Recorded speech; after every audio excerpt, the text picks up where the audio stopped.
एक बालक जिसकी बुद्धि लब्धि 105 है उसे वर्गीकृत किया जाएगा। तो दोस्तों एक बालक जिसकी बुद्धि लब्धि 105 है उसे सामान्य बुद्धि के अंतर्गत वर्गीकृत किया जाएगा। ऑप्शन सी यहाँ पे राइट होगा। सेकंड क्वेश्चन है, ये तथ्य कि बच्चों को सांस्कृतिक रूप से प्रासंगिक ज्ञान की आवश्यकता होती है निम्न में से किस व्यक्ति से संबंधित है? तो ये लेव वाइगोत्स्की से संबंधित है। थर्ड क्वेश्चन है, बाल मनोविज्ञान का सिद्धांत प्रारंभ के 4 से 5 वर्षों के अनुभव पर आधारित होता है। तो वो कौन सा सिद्धांत है? तो वो है मनोविश्लेषणात्मक सिद्धांत। तो दोस्तों बाल मनोविज्ञान का मनोविश्लेषणात्मक सिद्धांत प्रारंभ के 4 से 5 वर्षों के अनुभव पर आधारित होता है।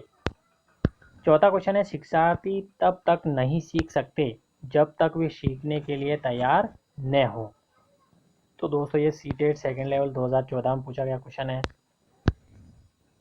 पांचवा क्वेश्चन है, बालक का चिंतन किसके द्वारा प्रदर्शित नहीं होता?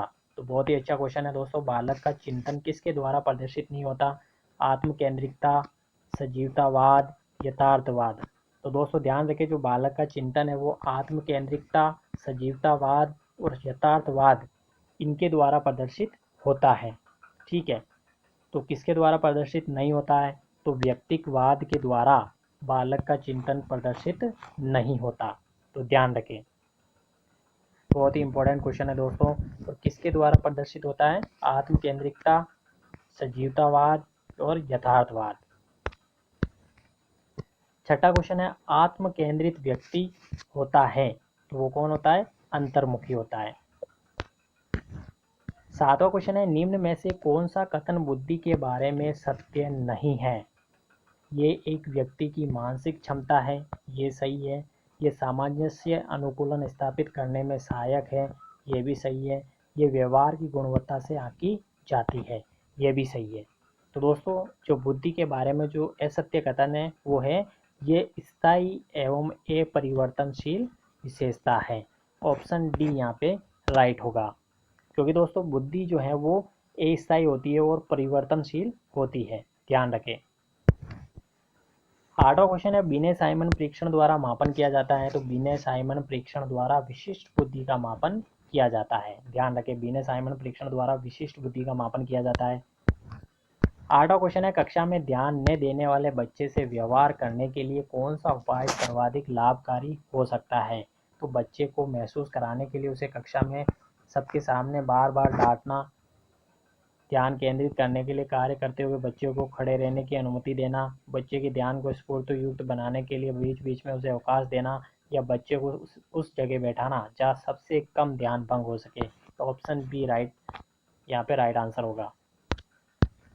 10वां क्वेश्चन है, एक व्यक्ति में देवत्व है, मनोविश्लेषण सिद्धांत में ये किसके लिए प्रयुक्त किया है? तो ईड, ईगो, लिबिडो या सुपर ईगो। तो दोस्तों ध्यान रखें, एक व्यक्ति में देवत्व है, ये मनोविश्लेषण सिद्धांत में सुपर ईगो के लिए प्रयुक्त हुआ है दोस्तों। बहुत ही अच्छा क्वेश्चन है ये दोस्तों। आरपीएससी व्याख्याता इंग्लिश परीक्षा 2012 में पूछा गया क्वेश्चन है कि एक व्यक्ति में देवत्व है, मनोविश्लेषण सिद्धांत में ये किसके लिए प्रयुक्त हुआ है? तो सुपर ईगो के लिए। 11वां क्वेश्चन है, निम्न में से बुद्धि का बहुखंड सिद्धांत किसके द्वारा प्रतिपादित किया गया? तो थॉर्नडाइक के द्वारा। ध्यान रखें। 12वां क्वेश्चन है, पूर्व प्रसूति काल के प्रारंभ से किशोरावस्था के अंत तक अध्ययन किया जाता है। तो पूर्व प्रसूति काल के प्रारंभ से किशोरावस्था के अंत तक किसमें अध्ययन किया जाता है? बाल मनोविज्ञान में। ध्यान रखें, तो यहाँ पे पूर्व प्रसूति काल के प्रारंभ से किशोरावस्था के अंत तक होने वाले अध्ययन को बाल मनोविज्ञान में इसका अध्ययन किया जाता है। 13वां क्वेश्चन है, निम्न में से कौन सा कथन विकास के संबंध में सही नहीं है? विकास प्रतिमानों की कुछ निश्चित विशेषताओं की भविष्यवाणी की जा सकती है, यह सही है। विकास का उद्देश्य वंशानुगत संभाव्य क्षमता का विकास करना है, ये भी सही है। प्रारंभिक विकास बाद की विकास से अधिक महत्वपूर्ण है, ये भी सही है। विकास के विभिन्न क्षेत्रों में संभाव्य खतरे नहीं होते। दोस्तों ध्यान रखें, विकास के विभिन्न क्षेत्रों में संभाव्य खतरे होते हैं। तो यहाँ पे ऑप्शन सी यहाँ पे राइट होगा, विकास के विभिन्न क्षेत्रों में संभाव्य खतरे नहीं होते। ये विकास के संबंध में असत्य कथन है। 14वां क्वेश्चन है, हार्नी के अनुसार मौलिक दुष्चंता के संप्रति का विकास होता है। तो यहाँ पे हार्नी के अनुसार बताना है कि दोस्तों मौलिक दुश्चिंता के संप्रत्यय का विकास कौन सी अवस्था में होता है? बाल्यावस्था में। ठीक है, ऑप्शन ए यहाँ पे राइट होगा। हार्नी के अनुसार मौलिक दुश्चिंता के संप्रत्यय का विकास बाल्यावस्था में होता है। 15वां क्वेश्चन है, उद्देश्यों के आधार पर शिक्षण का प्रकार नहीं है।